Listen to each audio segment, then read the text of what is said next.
Hello guys, मैं इंदु बाना स्वागत करती हूँ आप सभी का अपने यूट्यूब चैनल में गाइज। और आज मैं फिर से लेकर आई हूँ आपके लिए UP TGT English test series के प्रैक्टिस सेट 4 को गाइज, जो मैंने लिया है अग्रवाल एग्जाम कार्ड के मॉडल पेपर से, जो बहुत बहुत इंपॉर्टेंस रखता है आपके एग्जाम के पॉइंट ऑफ व्यू से गाइज। आप इसको देखना ना भूलें एग्जाम से पहले, और चैनल पर नए हैं तो चैनल को सब्सक्राइब कर लें, बेल आइकन को प्रेस कर लें गाइज, ताकि सभी वीडियोज़ का नोटिफिकेशन आप पा सकें और एग्ज़ाम के लिए आप बेहतर तैयारी कर सकें। गाइज़, ये फ्री चैनल है, इस पर आपकी कोई कॉस्ट नहीं लग रही है, ठीक है। तो चलिए बिना देर किए स्टार्ट करते हैं। ज़्यादा टाइम हमें नहीं लेना है गाइज़, और हम सीधे मुद्दे पर आते हैं। ओके, देखते हैं क्वेश्चन नंबर फर्स्ट क्या कहता है। देखिए, ये है क्वेश्चन नंबर फर्स्ट। यहाँ पर मोस्टली आज ग्रामर से रिलेटेड क्वेश्चन हम करेंगे इसके अंदर, ठीक है। तो ये देखिए, ग्रामर पार्ट हम कर रहे हैं यहाँ पर।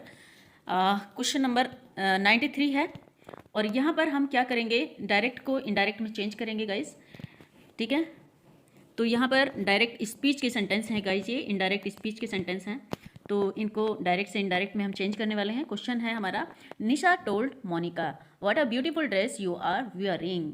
तो सबसे पहले तो हम फाइंड आउट करेंगे कि ये सेंटेंस किस टाइप का है, कौन सी टेंस का ये सेंटेंस है। अकॉर्डिंग दैट हम इसको चेंज करने वाले हैं गाइज।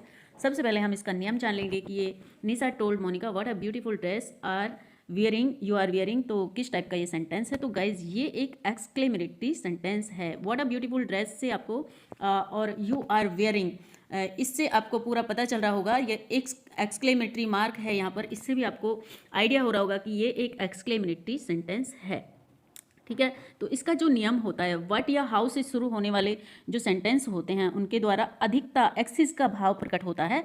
तो ऐसी स्थिति में क्या होता है कि इसकी जगह हम क्या यूज़ कर देते हैं, व्हाट ए की जगह या हाउ की जगह क्या यूज़ कर देते हैं, वेरी ग्रेट का यूज़ हम करते हैं जब हम सेंटेंस को चेंज करते हैं इनडायरेक्ट सेंटेंस में।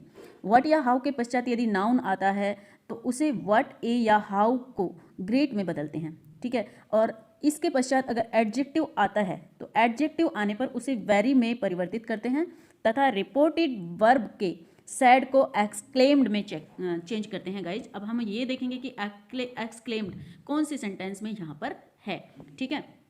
तो देखेंगे हमारे पास हैं एक्सक्लेम्ड, इसके अंदर भी है, इसके अंदर भी है, इसके अंदर भी है, और जो ये लास्ट सेंटेंस है इसके अंदर एक्सक्लेम्ड नहीं है गाइज, इसके अंदर एक्सक्लेम्ड नहीं है। तो ये अपने आप में रॉन्ग हो जाता है। अब हमारे पास है 3 सेंटेंस, और यहाँ पर हम उस नियम को देखेंगे, ठीक है।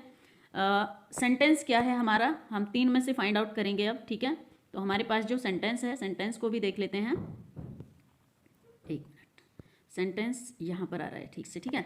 अब देखिए, सेंटेंस है Nisha told Monika what a beautiful dress you are wearing, ठीक है। तो एक्सक्लेमेटरी सेंटेंस है, और यहाँ पर जो हमारा राइट आंसर हो रहा है, देखते हैं, निशा एक्सक्लेम्ड दैट। अब यहाँ पर दैट का भी यूज़ होगा, यहाँ तक ठीक हो रहा है तीनों सेंटेंसेस में। Monica what a beautiful dress you are wearing, ये प्रेजेंट में है गाइस, ठीक है, प्रेजेंट कंटिन्यूस में है ये। तो हमें क्या यूज़ करना होगा, प्रेजेंट का क्या हो जाता है, पास्ट कंटिन्यूस हो जाता है जब हम चेंज करते हैं इनडायरेक्ट में, ठीक है। तो दैट मोनिका इज की जगह आर की जगह वॉज हो जाएगा, मोनिका वॉज वियरिंग ए, और मैंने बताया आपको हाउ या व्हाट ए की जगह ए वेरी लग जाएगा, है। तो यहाँ पर वेरी का हमने यूज़ किया, ठीक है, वेरी ब्यूटीफुल ड्रेस। तो ये सेंटेंस लग रहा है कि हमारा बिल्कुल ठीक होना चाहिए। बाकी दो को देख लेते हैं। निशा एक्सक्लेम दैट इट इज़ तो होगा नहीं, तो इट इज़ रॉन्ग हो जाएगा। निशा एक्सप्लेन दैट मोनिका इज़ भी नहीं होगा, क्योंकि हमें पास्ट में उसे चेंज करना है। तो हमारा पहला ही सेंटेंस यहाँ पर राइट हो जाएगा, ऑप्शन नंबर ए हमारा यहाँ पर राइट हो जाएगा। नेक्स्ट वन, आई होप ये क्वेश्चन आपको समझ आया होगा अच्छे से। नेक्स्ट पर चलते हैं। The convict said let me speak freely please. Convict कहता है कि late me speak freely please. तो ये जो सेंटेंस है हमारे पास, ये आया हमारे पास इम्पेरेटिव सेंटेंस गाइज, ठीक है, जिसमें रिक्वेस्ट वगैरह की जाती है, ठीक है। तो ये इम्पेरेटिव सेंटेंस होते हैं इस तरह के, सॉरी, रिक्वेस्ट वगैरह जो की जाती है जिन सेंटेंसेस में। तो डायरेक्ट स्पीच में जो इम्पेरेटिव सेंटेंस होते हैं, ग्रामर में जो नरेशन का नियम है उनका, तो लेट से शुरू होने वाले जो सेंटेंस होते हैं गाइज, उनमें क्या होता है कि अनुमति का बोध होता है ना। तो ऐसे वाक्यों में रिपोर्टिंग वर्ब सैड को रिक्वेस्ट में परिवर्तन कर देते हैं, ठीक है, रिक्वेस्ट में, और लेट के स्थान पर दैट जोड़कर, लेट के स्थान पर क्या जोड़ेंगे, लेट के स्थान पर जोड़ेंगे दैट, ठीक है, दैट जोड़ देंगे।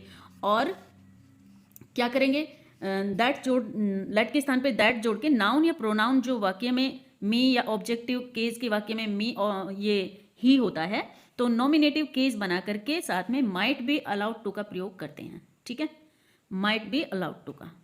ठीक है, तो आप देखो यहाँ ऑप्शन देख लेते हैं। The convict suggested that, suggested तो आएगा नहीं, तो ये सेंटेंस हमारा यहाँ पर रॉन्ग हो जाता है। ठीक है, द कन्विक्ट रिक्वेस्ट आएगा, requested that he must let me speak freely please का he must be allowed to speak freely. Next must भी नहीं आएगा, तो यहाँ पर हम इसको दो सेंटेंस हमारे यहाँ पर रॉन्ग हो रहे हैं। मैंने बताया उसको माइट में चेंज करते हैं। ठीक है, तो यहाँ पर देखिए ये मस्ट से कट जाएगा, मस्ट नहीं आएगा, और यहाँ पर क्या है सजेस्टेड नहीं आएगा। ठीक है, तो रिक्वेस्ट आएगा, the convict requested that he might be allowed to speak freely. और लास्ट देखते हैं द कन्विक्ट प्रपोज्ड आएगा नहीं, ये भी कट जाएगा। तो हमारा राइट आंसर खुद से ही निकल के आ गया। देखिए ऑप्शन नंबर सी यहाँ पर हमारा राइट हो जाएगा, the convict requested that he might be allowed to speak freely. इस तरह से ये सेंटेंस हमारा राइट हो जाएगा। नेक्स्ट वन पर चलते हैं। नेक्स्ट है the beggar said poetry is a great curse. ठीक है, तो ये जो सेंटेंस है हमारे पास डायरेक्ट सिंपल प्रेजेंट टेंस में है, डायरेक्ट स्पीच में है गाइस। तो इसमें क्या है गाइस, इसमें एक यूनिवर्सल भाव का, यानी कि ये एक यूनिवर्सल ट्रूथ है गाइस इसके अंदर छुपा हुआ। और ये इनडायरेक्ट स्पीच में हमें चेंज करना है। तो इसमें क्या करना होता है कि रिपोर्टेड स्पीच के टेंस में कोई बदलाव नहीं किया जाता, ये एज इट इज रहती है जो रिपोर्टेड स्पीच होती है। ठीक है, ये एज इट इज होती है। ठीक है, तो यहाँ पर जो ये सेंटेंस हमारा बनेगा तो कैसे बनेगा, एज इट इज ही रहेगा ये। The beggar sad poetry has यहाँ पर नहीं आएगा, रॉन्ग हो गया ये। ठीक है, तो हमारा तो एज इट इज ही रहना है सेंटेंस।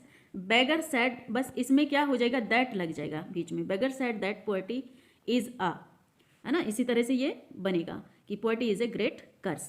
तो ऑप्शन नंबर बी हमारा यहाँ पर राइट होता दिख रहा है। बाकी के ऑप्शन हम देख लेते हैं एक बार। The beggar said that poetry was आ रहा है, तो ये भी रॉन्ग हमारा हो जाता है। यहाँ पर देखिए ये भी वॉज आ गया, तो ये भी रॉन्ग हो जाएगा। The beggar said that poetry had been तो हो ही नहीं सकता, तो ये भी रॉन्ग हो जाता है। तो ऑप्शन नंबर बी हमारा यहाँ पर राइट हो जाता है, the beggar said that poetry is a great curse. इस तरीके से, है ना, क्योंकि ये एक यूनिवर्सल ट्रूथ है और ये प्रेजेंट टेंस में ही हमेशा बनाया जाता है, चाहे ये डायरेक्ट में हो चाहे इनडायरेक्ट में हो। ओके, ये बात आपको समझ आई होगी। आगे बढ़ते हैं। अब यहाँ पर देखिए, find out the error in each of the following sentence if any, if there is no error. ठीक है, अगर यहाँ पर कोई एरर नहीं है तो ऑप्शन नंबर डी आपका आंसर हो जाएगा। ठीक है, तो यहाँ पर देखते हैं, यहाँ फाइंड आउट करना है हमें एक सेंटेंस के अंदर एरर को। तो इसके लिए सबसे पहले हमें आने चाहिए टेंसेस, और जो हमारे ग्रामेटिकल रूल्स होते हैं वो हमें सब समझ में आने चाहिए कि क्या होते हैं। पार्ट्स ऑफ द स्पीच का हमें अच्छे से ज्ञान होना चाहिए। ठीक है, तो देखते हैं 96 क्वेश्चन है ये, question number 96। A pair of trousers, यहाँ तक ठीक है, have been bought by me. ठीक है, a pair of trousers have been bought क्यों आएगा भाई यहाँ पर, क्योंकि ये तो एक ही पेयर की बात हो रही है ना। यहाँ पर देखिए एक पेयर की बात हो रही है। ठीक, यहाँ पर क्या है कि हैव के स्थान पर क्या हो जाएगा, हमें सीधे सीधे यहाँ पर गलती दिख रही है, क्योंकि सिंगुलर नाउन है तो सिंगुलर नाउन के साथ सिंगुलर ही वर्ब भी आएगी। जो पेयर में रहते हैं ना, जो इनको एक अभिन्न कहा जाता है, इंस्पेरेबल्स, क्योंकि इनका एक भाग दूसरे भाग से अलग नहीं हो सकता। तो इस तरह के नाउन होते हैं सीजर्स, और ये होते हैं शेयर्स, ट्राउजर्स, इस तरह के होते हैं। ठीक है, तो इनमें क्या होता है कि ये सेंटेंस के अंदर सब्जेक्ट की ही तरह यूज़ होते हैं। ठीक है, और प्लूरल वर्ब का प्रयोग इनके साथ होता है। इसका कारण यह है कि निसंदेह ये प्लूरल हैं ही अपने आप में, लेकिन यदि एक पेयर का यूज़ किया जाए इनके साथ, है ना, अगर पेयर का यूज़ किया जाए तो सिंगुलर वर्ब का यूज़ यहाँ पर होगा, है ना। यहाँ पर अगर एक पेयर नहीं होता, ट्राउजर्स होता, तो ये सेंटेंस राइट था, यहाँ पर ये सेंटेंस राइट हो जाता। लेकिन यहाँ पर यूज़ किया है एक पेयर का, ए पेयर ऑफ ट्राउजर, तो एक होगी चीज़। ठीक है, तो उसके साथ सिंगुलर वर्ब का हम यूज़ यहाँ पर करेंगे। इससे आपको क्लियर हो गया होगा। ठीक है, तो यहाँ पर मिस्टेक है हमारे बी पार्ट में। ऑप्शन नंबर बी यहाँ पर हमारा राइट हो जाएगा। हैव की जगह क्या कर देंगे हम, हैज करेंगे, हैज। ठीक, तो ये हैज हो जाएगा, और a pair of trousers has been brought by me, right sentence बन जाएगा। आई होप ये आपको समझ आया होगा। नेक्स्ट पर चलते हैं। The sum and substance of his speech were essentially anti establishment. तो इसमें हमें फाइंड आउट करना है कि कौन से पार्ट में हमें गलती देखने के लिए मिल रही है। द सम एंड सबस्टेंस, ठीक है, यहाँ तक ठीक है। ऑफ हिज स्पीच, उसकी स्पीच की। तो यहाँ पर देखिए, यहाँ भी एक सिंगल सब्जेक्ट है हमारे पास, सम एंड सबस्टेंस, एक तरह से एक सिंपल उसकी स्पीच का सम एंड सबस्टेंस जो है। तो यहाँ पर जो वर है, ऑप्शन नंबर बी यहाँ पर राइट हो जाएगा गाइस, ऑप्शन नंबर बी, क्योंकि ऑप्शन नंबर बी में क्या दे रखा है, वर दे रखा है, और वर की जगह हमें क्या यूज करना है, वाज को यूज करना है, वाज को, ठीक है, यहाँ पर वाज आएगा। Okay, was essentially anti establishment, sentence हमारा राइट हो जाएगा द सम एंड सबस्टेंस के साथ, क्योंकि ये एक ईडियम है। सम और एंड सबस्टेंस क्या है, एक ईडियम है, ठीक है। तो ये सिंगुलर है इन नंबर में ये सिंगुलर ही गिना जाएगा, ठीक है। चलिए नेक्स्ट पर चलते हैं। सम एंड सबस्टेंस का मतलब होता है सार, किसी चीज़ का सार, उसकी स्पीच का सार एक तरह से, है ना, was essentially anti establishment. Next one, question number 98, he did nothing else than play. तो आप देख रहे हैं यहाँ पर जो सेंटेंस है हमारे पास, ये इसमें क्या मिस्टेक है, दैन के स्थान पर, दैन यहाँ पर गलत है क्योंकि दैन कंपैरिजन में यूज़ किया जाता है, ठीक है। तो यहाँ पर दैन के स्थान पर क्या आ जाएगा, बट का यूज़ करेंगे हम, बट का यूज़, ठीक है, और सेंटेंस राइट हो जाएगा, ही did nothing else but play, ठीक है। इस तरह से तो ऑप्शन सी यहाँ पर हमारा राइट हो जाएगा, ऑप्शन सी में जो है मिस्टेक है। नेक्स्ट पर चलते हैं। I privilege upon him he will not talk to you. तो ये जो सेंटेंस है देखिए, आई प्रिविलेज अपॉन हिम, या यहाँ पर अपॉन या ऑन यहाँ पर होता, ऑन अपॉन की हो सकता है, ठीक है। तो upon him he will not talk to you, ठीक है। तो ये सेंटेंस हमारा एकदम राइट है, ऑप्शन नंबर ई यहाँ पर हमारा राइट हो जाएगा। ये सेंटेंस में कोई भी एरर नहीं है, ये बिल्कुल ठीक है, क्योंकि प्रिविलेज के साथ अपॉन या ऑन का यूज़ किया जा सकता है, ठीक है।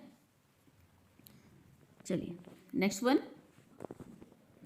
These vegetables which are grown here are cheap in cost and rich of vitamins. तो ऑप्शन नंबर जो ये डी है, आप देखिए, these vegetables which are ground here are, यहाँ तक ठीक है, cheap in cost and rich of vitamin. अब ये जो ऑफ विटामिन है guys, of vitamin, of vitamin में यहाँ पर जो प्रीपोजिशन का इन्होंने यूज किया है गाइस, ये इन्होंने यहाँ पर गलत कर दिया है, ठीक है। तो रिच इन होता है, रिच इन होना चाहिए, ना कि रिच ऑफ। तो ऑफ की जगह हम किसका यूज़ कर देंगे, यहाँ पर इन का यूज़ कर देंगे, ठीक है, इन का यूज़ यहाँ पर हो जाएगा, रिच इन विटामिन्स। तो ऑप्शन नंबर डी हमारा यहाँ पर राइट हो जाएगा, ऑप्शन नंबर डी में यहाँ पर मिस्टेक है। नेक्स्ट पर चलते हैं। Choose the wrongly spelled word. यहाँ पर हम देखेंगे कि रॉन्गली स्पेल्ड वर्ड कौन सा है, ठीक है। चलिए देखिए, लिटरेचर, लिटरेचर ठीक है अपने आप में, LITERATURE बिल्कुल ठीक है, लिटरेचर। रॉन्गली स्पेल्ड वर्ड हम देखेंगे, लिटरेचर ठीक है, ठीक है। और लिटरल, लिटरल भी ठीक है, लिटरेरी भी यहाँ पर ठीक है गाइस, LITERARY, लिटरेरी। अब ये है लिटरेसी। लिटरेसी की जो राइट स्पेलिंग होती है LITERACY होती है गाइस। अब ये जो यहाँ पर ई दिया, ई की जगह क्या हो जाएगा, ए हो जाएगा, ठीक है। तो ये लिटरेसी की स्पेलिंग हो जाएगी, क्या हो जाएगी, LITERACY,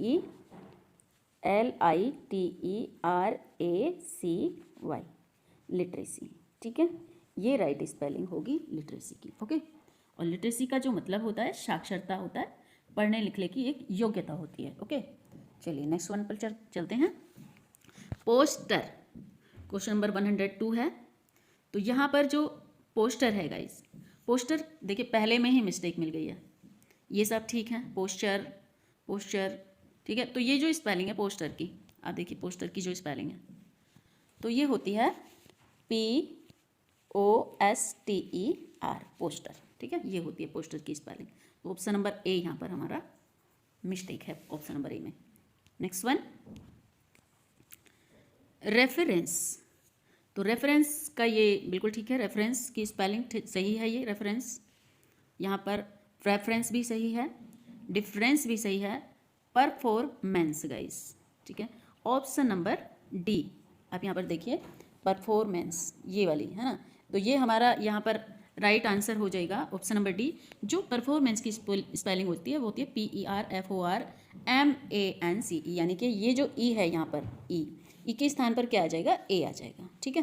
तो परफॉर्मेंस की स्पेलिंग हमारी राइट हो जाएगी, ठीक है, PERFORMANCE, ओके।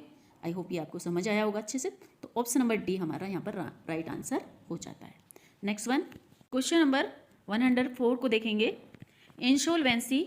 इंसोल्वेंसी की स्पेलिंग सही है, लेजिटिमेसी की भी सही है, हाइपोक्रिस्टी की भी सही है गाइज, और इडियोसाइनक्रेसी, ये जो ऑप्शन नंबर डी है गाइज, यही हमारा राइट ऑप्शन होगा, क्योंकि यहाँ पर जो स्पेलिंग है इसमें मिस्टेक है। यहाँ पर जो ये सी दे रखा है गाइज, तो सी की जगह क्या हो जाएगा, एस हो जाएगा गाइज। इसकी राइट स्पेलिंग होती है IDIOSYNCRASY, ठीक है, NCRASY, ये इसकी राइट स्पेलिंग हो जाएगी। यानी कि ये जो सी है, सी की जगह क्या हो जाएगा, एस हो जाएगा, सी की जगह क्या हो जाएगा, एस हो जाएगा, तो स्पेलिंग राइट हो जाएगी। चलिए नेक्स्ट वन पर चलते हैं। इसका मतलब होता है पागलपन या कोई अनोखापन, कोई सनक, ठीक है, जो आइडियोसिनक्रेसी होता है, ठीक है, अनोखापन या सनक, पागलपन, इसका मतलब होता है। नेक्स्ट क्वेश्चन है हमारे पास, क्वेश्चन नंबर 105 से लेकर 106 तक, यानी कि 2 क्वेश्चन है इसके अंदर। Select the correct punctuated sentence. यहाँ पर करेक्ट पंक्चुएटेड सेंटेंस को हमें सेलेक्ट करना है गाइज। हमारे पास 4 ऑप्शन है, देखना है कौन सा सेंटेंस हमारा करेक्ट पंक्चुएटेड है।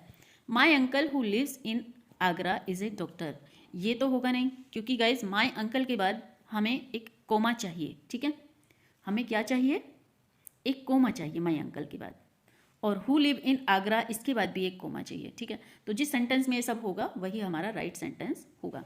अब देखिए माई अंकल के बाद यहाँ पर कोमा नहीं है, तो ये हमारा रोंग हो जाता है।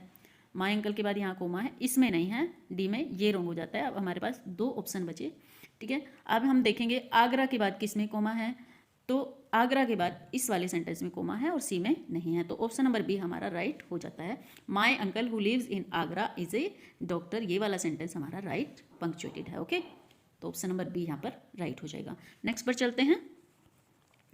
I met a beautiful South Indian women, ठीक है।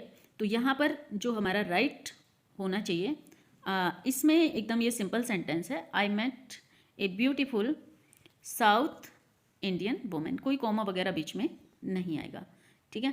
और साउथ इंडियन जो है इसको हम लेंगे कैपिटल से, तो साउथ इंडियन यहाँ पर कैपिटल में नहीं है, देखिए साउथ इंडियन, ठीक है, ये कैपिटल में नहीं, इसको हम रोंग कर देंगे, ये भी नहीं है कैपिटल में, ये भी नहीं है, और यहाँ पर कोमा है, कोमा की वजह से गलत है, ये कोमा की वजह से गलत है, ठीक है। और ये सिर्फ ये जो साउथ इंडियन है ये प्रॉपर नाउन है अपने आप में, तो यहाँ पर ये कैपिटल से स्टार्ट नहीं है, इसलिए रॉन्ग है। तो ऑप्शन नंबर बी यहाँ पर हमारा राइट हो जाता है, I met a beautiful South Indian women, ये सेंटेंस हमारा राइट हो जाएगा। नेक्स्ट पर चलते हैं। क्वेश्चन नंबर 107 से लेके 110 तक है, इसमें हमें फाइंड आउट करनी है figures of speech guys, okay. The camel is the ship of desert, आराम से आप फाइंड आउट कर लेंगे इसको, बहुत ही ईजी है guys. The camel is the ship of desert, क्या होना चाहिए आपका राइट आंसर, तो गाइज ये अपने आप में एक मेटाफर हो जाता है, ठीक है, ये एक मेटाफर है, यहाँ पर कोई तुलना नहीं की गई है, सीधे सीधे उसको ही एक शिप की संज्ञा दे दी गई है कैमल को। बहुत पुराना सेंटेंस है और आप इसको आराम से कर लेंगे, तो ऑप्शन नंबर ए यहाँ पर हमारा राइट हो जाएगा, ठीक है। Next one, I am so hungry I could eat a horse, देखिए हॉर्स को कौन खा सकता है, कोई नहीं, है ना। तो यहाँ पर सिर्फ बताया गया है कि मैं इतना भूखा हूँ कि मैं एक हॉर्स को ही खा जाऊँगा, है ना, एक्सक्लेमेटरी सेंटेंस है, और ये ज़्यादातर किस में होते हैं, हाइपरबली में होते हैं, ठीक है। तो ये हाइपरबली है, ऑप्शन नंबर सी यहाँ पर हमारा राइट हो जाएगा, ठीक है। नेक्स्ट वन पर चलते हैं। Necessity is the mother of invention, अभी देखिए यहाँ पर नेसेसिटी क्या है, नेसेसिटी क्या है गाइज, ये एक नेचर जेंडर है गाइज, और इसको क्या कर दिया है, ये एक एब्स्ट्रैक्ट नाउन है नेसेसिटी, और यहाँ पर क्या कर दिया है, उसे मदर बना दिया गया है ऑफ इन्वेंशन, यानी कि इसको संज्ञा दे दी है, इसको पर्सोनिफाई कर दिया गया है यहाँ पर, ठीक है। तो ये पर्सोनिफिकेशन हो जाएगा अपने आप में, ठीक है। तो ऑप्शन नंबर ए यहाँ पर राइट हो जाएगा। नेक्स्ट वन पर चलते हैं। To err is human to forgive divine, ये अपने आप में अपोजिट देख रहे हैं sentence, err is human to forgive divine, तो यहाँ पर हो जाएगा गाइज एंटीथेसिस, इसी में हमें जो है अपोजिट भाव देखने के लिए मिलते हैं। तो ऑप्शन नंबर डी यहाँ पर हमारा राइट हो जाएगा।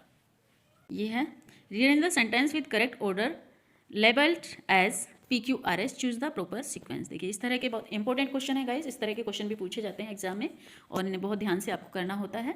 ठीक है, तो यहाँ पर देखेंगे हमारा सेंटेंस कहाँ से शुरू होता है, उसको लेबल करना है हमें। PQRS जो भी दिया हुआ है यहाँ पर, इसको राइट ऑप्शन चूज करना है।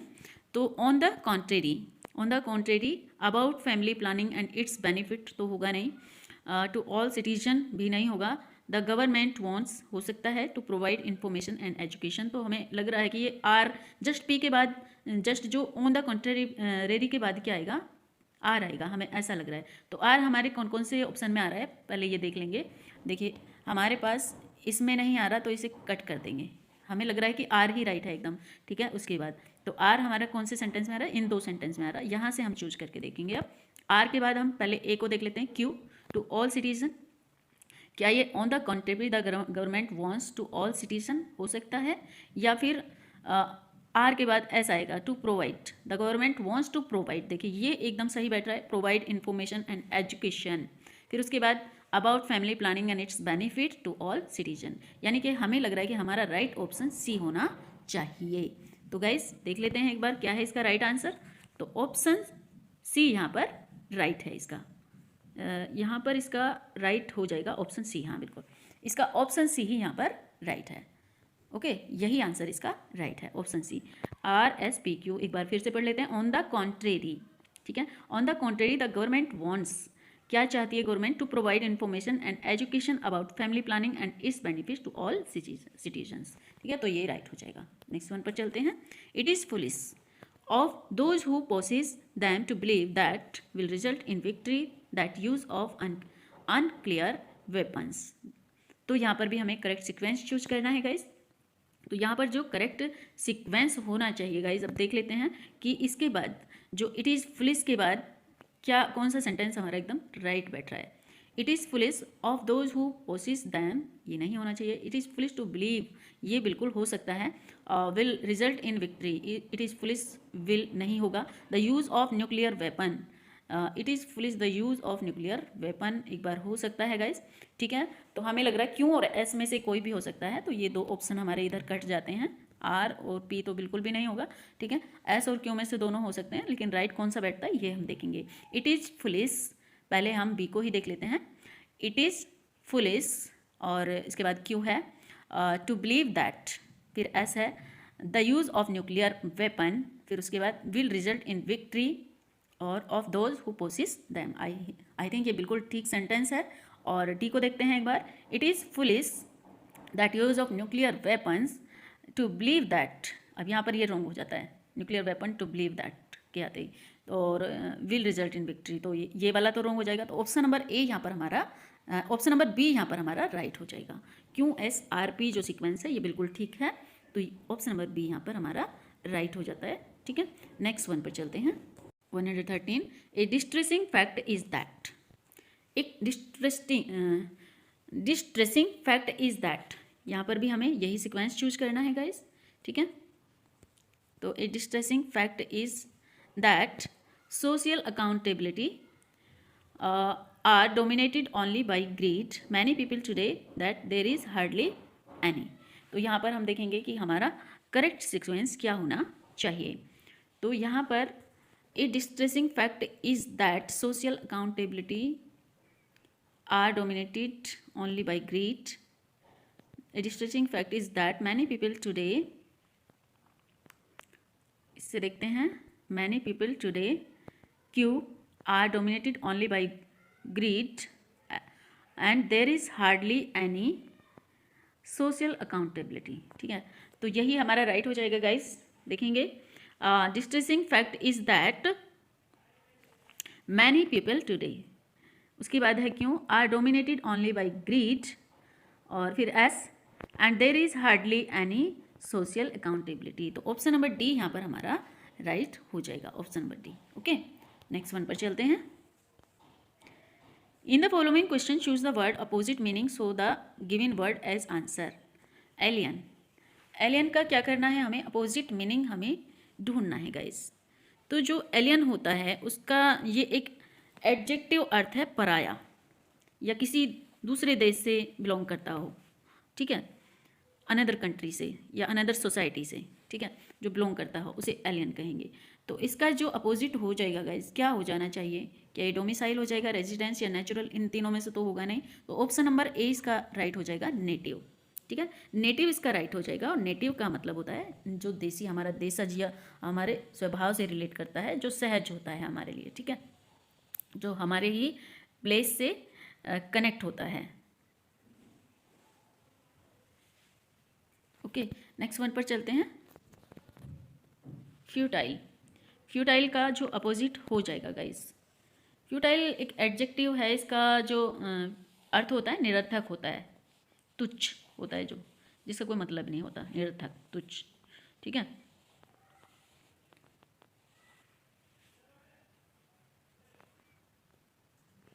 तो यहाँ पर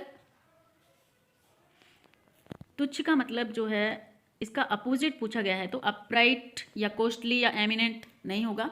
इसका राइट ऑप्शन हो जाएगा ऑप्शन नंबर डी, यानी कि वर्थी। तो वर्थी का जो मतलब होता है समुचित होता है, अच्छा और उपयुक्त होता है, ठीक है।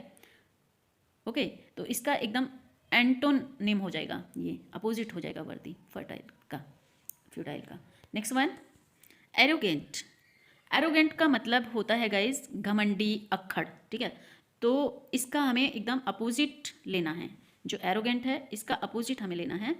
तो इसका जो अपोजिट हो जाएगा, सिंपल, टाइमिड, सिविलाइज नहीं होगा गाइज, ये होगा मोडेस्ट। मोडेस्ट का जो मीनिंग होता है विनम्र होता है, विनीत होता है, निरअहंकार होता है मोडेस्ट का मतलब, ठीक है। तो ऑप्शन नंबर डी यहाँ पर राइट हो जाएगा, मोडेस्ट, एरोगेंट का। Next one, meek. मीक का जो मतलब होता है गाइस कमजोर होता है, दुर्बल होता है, ठीक है, सॉरी, हाँ, मीक का जो अर्थ होता है वो वीक होता है, ठीक है, कमजोर। तो इसका जो अपोजिट होना चाहिए वो दृढ़ या मजबूत होना चाहिए गाइस, ठीक है, स्ट्रॉन्ग होना चाहिए। ओके, तो यहाँ पर देखेंगे हमारा स्ट्रॉन्ग पहले ही ऑप्शन में दिया हुआ है, तो ऑप्शन नंबर ए यहाँ पर हमारा राइट हो जाएगा। टॉल, चेयरफुल और नोबल नहीं होगा, ऑप्शन नंबर ए यहाँ पर हमारा राइट हो जाएगा इसका। नेक्स्ट पर चलते हैं। In the following question, out of the four alternative, choose the one which best express the meaning of the given word. Yes, यहाँ पर हमें मीनिंग देनी है, सिनोनिम देना है एक तरह से, ठीक है। इरेवरेंस, इरेवरेंस का जो मतलब होता है गाइज, ये नाउन है, ये है एक अनादर या अपमान करना किसी का, जैसे डिसरेस्पेक्ट होता है, डिसरेस्पेक्ट की तरह इरेवरेंस होता है, इरेवरेंस। तो यहाँ पर डिसरेस्पेक्ट पहले ही ऑप्शन में दिया हुआ है, तो ऑप्शन नंबर ए ही इसका यहाँ पर राइट हो जाएगा, अनकाइंडनेस और क्रूरलिटी और इनवैलिडिटी नहीं। तो यहाँ पर ऑप्शन नंबर ए यहाँ पर इसका राइट हो जाएगा, ठीक है। नेक्स्ट है एमिकेबल। एमिकेबल का जो मतलब होता है गाइज, इसका मतलब होता है सौम्य, प्रिय, प्यारा और मिलनसार जो होता है, जो बहुत प्यार करने वाला होता है, वो एमिकेबल उसको बोलते हैं, ठीक है। तो इसका जो राइट आंसर हो जाएगा, ये हो जाएगा, पॉइजनस नहीं होगा, सेटिस्फाइंग नहीं होगा, फ्रेंडली इसका राइट आंसर हो जाएगा गाइज। ऑप्शन नंबर बी यहाँ पर राइट हो जाएगा, फ्रेंडली, एमिकेबल, प्यारा, जो प्यार करने वाला होता है, ठीक है, मिलनसार होता है, ठीक है, तो ये फ्रेंडली हो जाएगा। Next one, पिनासिया। पेनासिया का मतलब होता है गाइस, ये एक रामबाण से रिलेटेड होता है, फ्लैटर, प्रेज, इनएक्टिविटी नहीं होगा। डी, क्योर ऑल इसका मतलब हो जाएगा, ऑप्शन नंबर डी इसका राइट आंसर हो जाएगा, option number D, cure all, ठीक है। इसका मतलब है सभी बीमारियों से छुटकारा पा लेना, रामबाण इलाज कर देना, एकदम सर्व रोग हरण जो होते हैं, क्योर ऑल, है ना। तो पेनासिया का मतलब होता है, डी ऑप्शन यहाँ पर राइट हो जाएगा। Next one, बेनवोलेंस। बेनवोलेंस का मतलब होता है परोपकारिता, उपकार, शुभ चिंता करना किसी के बारे में। तो यहाँ पर जो राइट आंसर हो जाएगा, इलविल तो होगा नहीं, मॉर्बिडिटी भी नहीं होगा, विजन भी नहीं, तो ये हो जाएगा राइट, ऑप्शन नंबर सी, यानी कि काइंडनेस इसका राइट आंसर हो जाएगा। जो परोपकारिता है वो काइंडनेस से आती है, किसी के ऊपर उपकार करना, काइंड, दयालुता से आता है, तो ऑप्शन नंबर सी यहाँ पर हमारा राइट हो जाएगा। नेक्स्ट वन, यहाँ पर है इन the following question about of the 4 alternative choose the one which can be substitute for the given word sentence. अच्छा, यहाँ पर एक जो सेंटेंस है उसके लिए एक सिंगल वर्ड हमें यूज़ करना है, चूज करना है। यहाँ पर hand writing which is difficult और इम्पॉसिबल टू रीड, ऐसी हैंड राइटिंग जो बहुत ही इम्पॉसिबल होती है रीड करने के लिए, बहुत ही मुश्किल रीड करी जाती है, इस तरह की हैंड राइटिंग को हम क्या कहते हैं? क्या ये अनइंटेलिजिबल होती है, या एलिजिबल होती है, या इलिजिबल होती है, या इलॉजिकल होती है? तो क्या हो जाना चाहिए यहाँ पर राइट आंसर? तो गाइस इसका राइट आंसर हो जाएगा ऑप्शन नंबर सी, इलिजिबल इसको कहेंगे।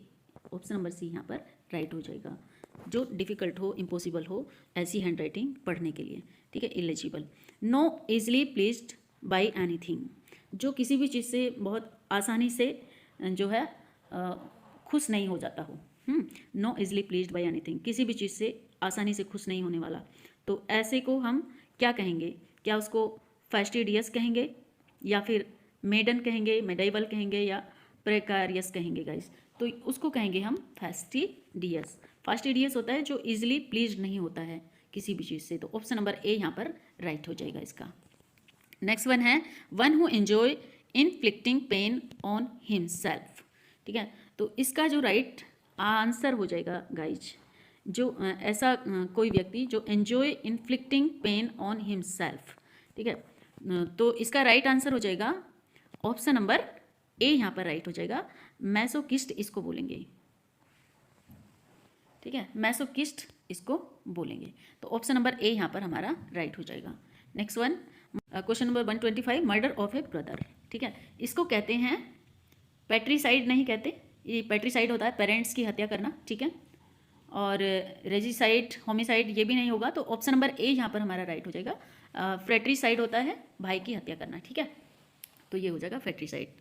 तो गाइज ये थे हमारे आज के क्वेश्चन, ठीक है, आई होप ये सभी आपको समझ आए होंगे, और अगर चैनल को सब्सक्राइब नहीं किया तो सब्सक्राइब कर लीजिएगा गाइज, और बेल आइकन को भी प्रेस कर दीजिएगा, शेयर कर दीजिएगा, लाइक कर दीजिएगा गाइज, और इसी तरह रिवीजन करते रहिएगा मेरे साथ, ठीक है, और मिलते हैं नेक्स्ट वीडियो में। तब तक के लिए गुड बाय, खुश रहिए और पढ़ते रहिए। Thanks for watching this video.